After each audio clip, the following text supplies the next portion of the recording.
What up, dude bros? I'm Frank. This is a video review of the Dart Zone Tomahawk 60. This blaster by Dart Zone is a flywheel-powered, semi-auto, cylinder-fed blaster with a 60-round capacity. 60 rounds in a cylinder this big. Absolutely ridiculous. Very cool, innovative blaster. Let's get into the review.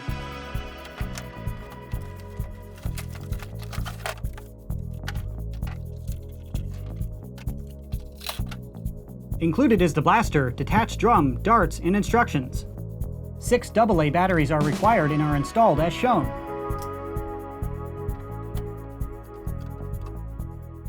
External overview of the Tomahawk. Starting up at the front, there's no in-strike barrel lug, but above that is a small sling mount, and down below we have some molded plastic to hold on to. Comfortable place for your front hand, but nothing else to point out. Up top we have a long Dart Zone tactical rail, which is compatible with your Nerf attachment, so if you want to put a scope or something up here, you totally can. And this little sight is included with the blaster and clicks into place like that. Now down to the drum or the cylinder, whatever you call it, this thing is amazing. Very innovative, very cool. The cylinder is removable just by pulling it out. There's no release lever or anything to mess with. You just pull it out and it comes out. This cylinder holds 60 darts. 60 darts. You heard that correctly. And they achieve this with this really innovative, very cool design. This is not a front-loading cylinder. Loading it's a little different. You slide the darts in like that. But each one of these channels holds 2 darts, not just one. So after one is in, you put in another on top of it. So there are 30 slots which each hold 2 darts, meaning the capacity is 60 darts. And it's such a cool design. After the first dart is shot, the second one just drops down using gravity to replace it. It relies on gravity, not a spring, but even when I shot the blaster upside down in all types of inverted, it's still fed consistently. Had someone describe this system to me before I tested it, I would have said immediately, no, that won't work. You need a spring, you need something, gravity can't pull the darts in consistently. But it does. It somehow works very consistently, even upside down. This is a super cool innovation. Way to go, Dart Zone. Loading it is a little bit unique, but after you load it a dozen or so times, you'll get used to it. And when you load it up, the darts aren't going to come out, so if you wanted to buy a few of these and have them separated, you totally could. And you could use them essentially like drum magazines. And it fires all of the bottom ones before it gets to the top ones. So if you only have 30 darts available, it's better to put 1 dart into every chamber instead of 2 darts into 15 of the chambers. Very cool cylinder design, and again, to put that in, you can just line up the notches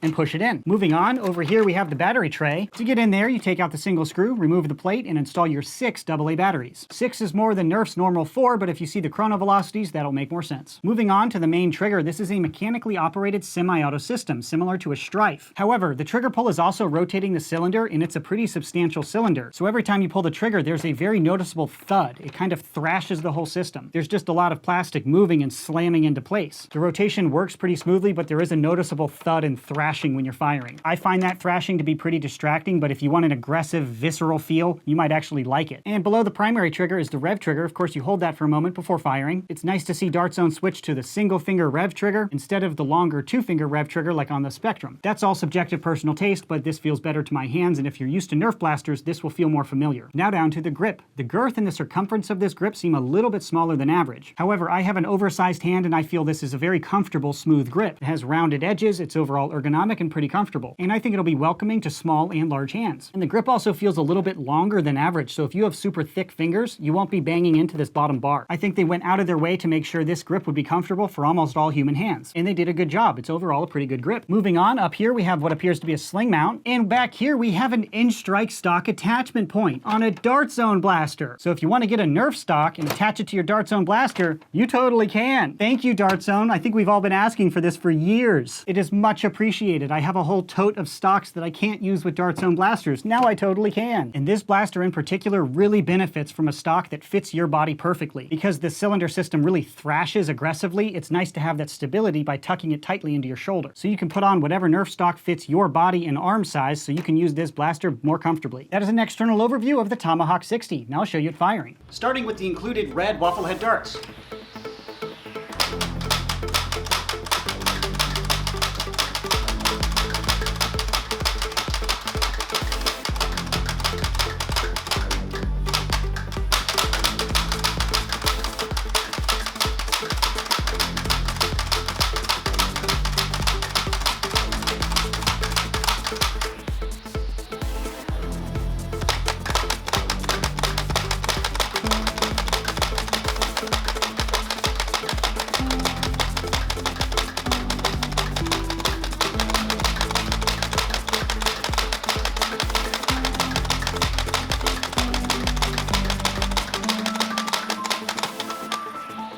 Now shooting 30 blue Nerf Elite darts followed by 30 green standard Dart Zone waffle head darts.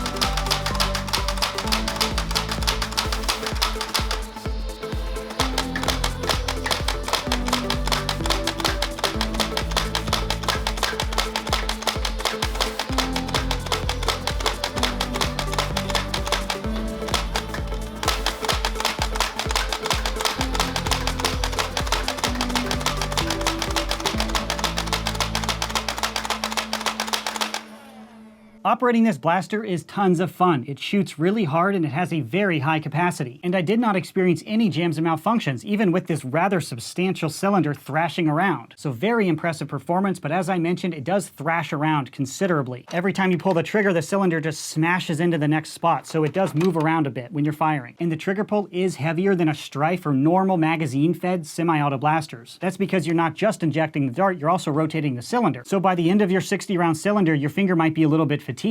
The trigger action is smooth and well designed. It's just a lot of work to be done and your finger has to do it. But no jams and malfunctions, and other than the trigger thrashing around, it operates very much like a Strife would. And to compare this blaster to others, I put it up on my chronograph. With the included red waffle head darts, I achieved an average velocity of 92 feet per second. With standard green Dart Zone waffle head darts, 78 feet per second. And with blue Nerf Elite darts, 86 feet per second. So it's shooting noticeably faster than the Nerf Elite par of 70 feet per second. But the chrono velocity of the normal Dart Zone waffle head darts is less than Elite darts and the included waffle head darts. And the included waffle head darts are of a slightly different design than standard green Dart Zone waffle head darts. Their dart tip is just a tiny bit more narrow than the standard waffle head dart. And based on the chrono and just watching the darts, these darts do perform better than the standard green ones. I'm not sure if it has a unique flywheel system or what's really causing that, but it's definitely worth noting. That's the objective information I can provide on this blaster. Now to my personal opinion. Overall, I am really impressed with the Tomahawk 60. This loading system is so innovative. It's 60 rounds in a pretty small package. The firing velocity is well above average, and the ergonomics of this blaster are reasonable. It definitely feels unusual, but almost everything out of Dart Zone does. So overall, very high opinion of the Tomahawk 60. Now to the question to buy or not to buy. If you're a performance-based nerfer and you do not want to use standard box magazines, definitely consider this blaster. You can buy just this blaster and a bunch of darts, and you're set. You don't need to buy tactical gear or additional magazines. As I've mentioned before, the benefit of a cylinder design like this is I can have a hot barrel pointing at someone as I'm reloading the rest of the drum. With a magazine-fed blaster, you have to take the mag out completely to reload, so you're vulnerable during your mag change. That's not the case with a design like this. And you have the best of both worlds, because if you want to buy a few extras, you can carry more of these around and kind of treat this like a magazine-fed blaster. And it does take a few minutes to fully load the cylinder because of its insanely high capacity. So if you want to play for prolonged periods, I'd recommend getting a few of these. Insanely high capacity, pretty good consistency, good ergonomics, and really excellent firing velocity. So if you want a battery-operated flywheel-powered blaster, check this one out. I personally gravitate towards external box magazines because that's what I'm comfortable with and that's what I like doing. So I personally would gravitate towards the Spectrum because I like those magazines. But I already own a bunch of magazines and tactical gear to hold those magazines. If you don't, you could buy just this and a bunch of darts and be pretty competitive right out of the gate. So purchase recommendation is very high if you're looking for something like this. But if you're not a competitive nerfer and you play more for the emotional response, this might actually not be ideal for you. This cylinder truly thrashes around as you fire, and it's a little bit distracting. If I was target shooting and plinking around trying to have a good time,